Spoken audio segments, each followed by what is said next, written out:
వంట విధానం ఎలా వండాలనేది తెలుసుకుందాం. మనము అనేకమైనటువంటి ఆహార పదార్థాలు రకరకాల పద్ధతిలో వంటలు చేసుకుంటాం.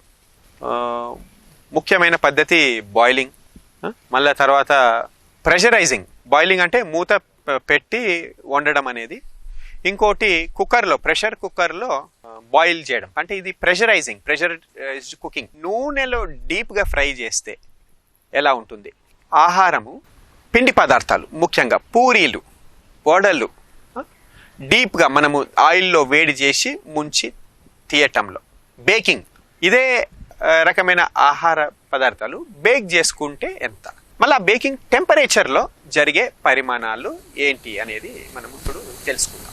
ఐరన్ పాత్రలో వండుకుంటే ఏమవుతుంది? ఇక్కడంతా మీరు వండిన తర్వాత నల్లగా అవుతుంది, అది black colour. Iron oxides vegetables, green leafy vegetables, మెంతూరు కూరే కానీ, పాలకూరే కానీ, చుక్క కూరే కానీ, ఇంకా వేరే ఏ గ్రీన్ లీఫీ వెజిటేబుల్ అది రియాక్ట్ అయినప్పుడు ఐరన్ పాత్రలలో, ఎంఎస్ అంటారు, మైల్డ్ స్టీల్ లో వండినప్పుడు ఇదంతా కూడా బ్లాక్ కలర్ లో అవుతుంది. అంటే అందులో ఉన్న న్యూట్రియంట్స్ అన్ని డ్యామేజ్ అయ్యి. ఐరన్ పాత్రలు మనము అన్నంకి మాత్రమే వండుకోవాలి. కూరగాయలు మనము ఐరన్ పాత్రలో వండుకుంటే అది డార్కర్ కలర్ కి షిఫ్ట్ అవుతుంది, రియాక్ట్ అవుతుంది. అల్యూమినియంలో క్వాలిటీస్ ఉంటాయి. ఇండాలియం అని, మళ్ళీ నార్మల్ రాతిండి మనం వాడుకునే ఇండాలియం అనేటిది కొంత టాక్సిసిటీ తక్కువ ఉంటుంది. అది ఒక హై గ్రేడ్ అల్యూమినియం. దీనివల్ల కొద్దిగా దుష్ప్రభావాలు, మొత్తం దుష్ప్రభావాలు లేకుండా ఉండదు. పాత్రలో వండుకున్నప్పుడు అల్యూమినియం పాత్రలో మనకి క్యాన్సర్ కారకమైన అల్యూమినియం ఆక్సైడ్ అనేది క్యాన్సర్ కి కారణాలు.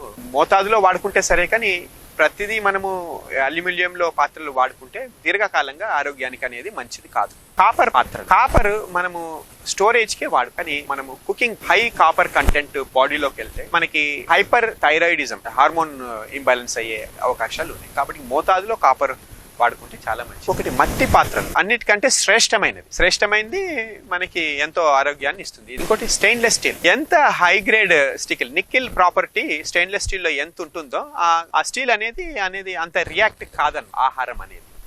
కాబట్టి హై గ్రేడ్ స్టీల్స్ లో ఈ లీఫీ వెజిటేబుల్స్ మనం వండినప్పుడు ఆ కటింగ్ చేసినప్పుడు ఏ కలర్ లో ఉంటాయో దాదాపు వండిన తర్వాత కూడా అదే కలర్ మెయింటైన్ అవుతుంది. ఆ కలర్ ప్రాపర్టీస్, న్యూట్రియంటివ్ వాల్యూస్ పెద్దగా చేంజ్ కాదు. ఇవి ఆహార రకరకాల టెంపరేచర్ ఎలా వండుకుంటున్నాం, ఈ బాయిలింగ్ పాయింట్, ఈ మూత పెట్టి వండుకోవటం చాలా మంచిది. హై టెంపరేచర్ పెరగదు స్టవ్ మీద పెట్టినప్పుడు. ఒకవేళ టెంపరేచర్ అయినా కానీ ఆ స్టీమ్ బయటకు వచ్చి ఆ హీట్ అనేది డిసిపియేట్ అవుతుంది. కాబట్టి అరౌండ్ 150 to 200 degrees టెంపరేచర్ లోపల మనకి ఇది అవుతుంది. ఇది అన్నిటికంటే శ్రేష్టమైనది. బాయిలింగ్ ఆహార పదార్థాలు బాయిల్ చేసుకోవటం వల్ల, అన్నమే గానీ, పప్పులే గానీ, కూరగాయలే గానీ, ఏవైనా సరే హై టెంపరేచర్స్ పోకపోవటం వల్ల ఆ న్యూట్రిషన్ అనేది ప్రిజర్వ్ అవుతుంది. ప్రెషరైజింగ్, మనము కుక్కర్ లో హై ప్రెషర్ మీద మనము వండుకున్నప్పుడు ఏమవుతుందంటే ఎక్కువ ప్రెషర్ కుకింగ్ కూడా అది ఆరోగ్యానికి మంచిది కాదు. డీప్ ఫ్రై చేసినప్పుడు అక్కడ టెంపరేచర్ ఎక్కువ ఉంటుంది, ఎందుకంటే అక్కడ వాటర్ ఉండదు. వాటర్ 100 degrees వరకే వేడవుతుంది. ఆ 100 degrees తర్వాత స్టీమ్ అవుతుంది. ఇక్కడ కూడా ఆ పెంక temperature, flame temperature 500-600 degrees temperature ఉంటే ఆ పెంక కూడా దాదాపు 300-400 degrees వరకు హీట్ అవుతుంది.